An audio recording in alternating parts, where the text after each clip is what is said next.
It's 1 p.m. in London, 3 p.m. in Beirut, and 6:30 p.m. in New Delhi. Hello and welcome, everyone. My name is Saahil Murli Menghani. Here are our top stories. The US and Israel continue to pound Iran with the war entering its 7th day. Massive explosions have hit several locations in Tehran overnight, including residential areas and educational institutions. The death toll has risen to at least 1,300, a number that is only likely to rise. Israeli jets have also bombed towns in Lebanon's south and east, as well as the capital's southern suburb. Meanwhile, Iran continues its retaliatory strikes on Gulf nations and on Thursday night hit Tel Aviv with a combined drone and missile attack.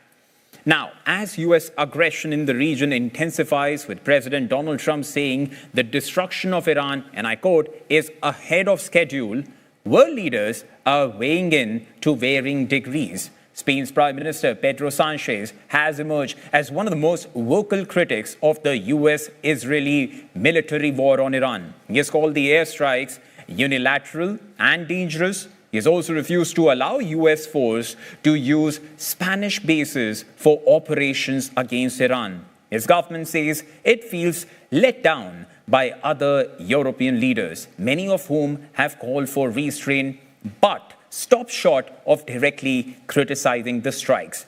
As the war continues to expand, the world is taking sides. Others, like every other conflict, let's be clear, the Secretary General is not the one with his finger on the trigger, right? He will continue to push for diplomacy, a return to negotiation, a respect for international law, and trying to convince enough countries to move in that direction. Las potencias involucradas en este conflicto deben cesar inmediatamente las hostilidades y apostar por el diálogo y la diplomacia. Y los demás debemos actuar con coherencia. Face à cette situation instable, aux incertitudes des jours à venir, j'ai donné ordre que le porte-avions Charles de Gaulle, ses moyens aériens, son escorte de frégates fassent route vers la Méditerranée. And now it's very clear that after Iranian crisis, if we can call it so, it became even more urgent for us in Europe to ramp up production of air defense and anti-ballistic missiles, because Americans really will not be able to provide enough of those missiles, both for the Gulf countries, for American army itself, and also for Ukrainian needs. Обращений со стороны иранской стороны не было. Наша последовательная позиция хорошо всем известна. И здесь нет никаких изменений. No one knows what the future holds for Iran. Usually, regimes crumble from the inside, not the outside. Tehran has been considerably weakened, and there is a chance for the Iranian people to determine their own future. In the Middle East, the events have taken rapid turns. We're now witnessing a regional escalation with countries who were pushing for diplomatic solutions. I think the world wants to see a de-escalation and wants to see Iran cease to spread the destinations of its attacks. We're seeing Gulf states that have not been involved attacked across the board. You've asked a fundamental hypothetical in a conflict that can spread very broadly. Today's events, recent events, point to that. So one can never categorically rule out participation. We will stand by our allies. So different voices, but united in one message that this needs to end. And the big question remains whether international pressure can now slow down the escalation, or whether this war is going to spread even wider. The United States has, though, allowed India a short window to continue buying Russian oil. The U.S. Treasury announced a 30-day waiver allowing Indian refineries to continue purchasing Russian oil, a move that brings some relief to India as it faces a massive disruption in its crude supply due to the war. The U.S. says the short time frame of the waiver means Russia will see little significant benefit from the move. India ramped up oil purchases from Russia after the 2022 Ukraine war, taking advantage of heavily discounted cargoes. The Trump administration has since pushed back, imposing steep punitive tariffs on Indian goods in a bid to cut off that trade. The initial 50% tariffs were eased under a trade deal last month, and India has reportedly kept Russian purchases to a minimum since then. Of the roughly 5 million barrels that India imports daily, just 1/5 came from Russia last month. India currently gets 40% of its oil imports from the Middle East, mainly Iraq, Saudi Arabia, and the UAE. With the Strait of Hormuz now effectively closed, a significant portion of that supply cannot move. Now, since the start of the second Trump administration, journalists in America have been reporting on the rising influence of Christian nationalism in the MAGA coalition. In recent months, this ideology has been playing an increasingly prominent role in America's foreign policy. South Asia Network correspondent Angad Singh has more on how these views could be influencing the joint US-Israeli war in Iran. Take a look. The Trump administration is still searching for a narrative that can sell a rapidly escalating US-Israeli war with Iran to the American public. And so far, the president has framed this conflict on familiar terms: self-defense against what he calls a dire threat to every American, and even liberation, telling the Iranian people, take over your government, it will be yours to take. But those justifications are facing increasing scrutiny. Many foreign policy analysts say that there was no evidence for an imminent Iranian threat. And as civilian casualties from the bombing campaign rise, the moral case for intervention is also being challenged internationally. At home, public opinion appears skeptical as well. Several recent polls examined by the New York Times suggest that roughly 6 in 10 Americans oppose military action against Iran. So, as the traditional arguments for war, self-defense, democracy, and humanitarian intervention face pressure, the administration's messaging has begun to take another tone. For example, when the White House's website officially announced the start of the offensive that it called Operation Epic Fury, it prominently featured a New York Post headline aimed at Iran's leadership.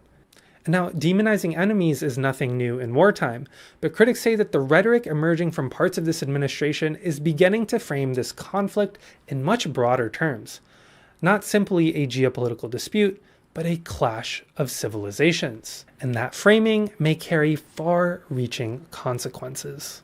One example of this came 2 weeks before Operation Epic Fury began, at the Munich Security Conference. There, Secretary of State Marco Rubio described the United States and its European allies not simply as political partners, but as heirs to a shared Western civilization that was rooted in common history, colonial culture, and Christian faith. We want allies who are proud of their culture and of their heritage, who understand that we are heirs to the same great and noble civilization, and who together with us are willing and able to defend it.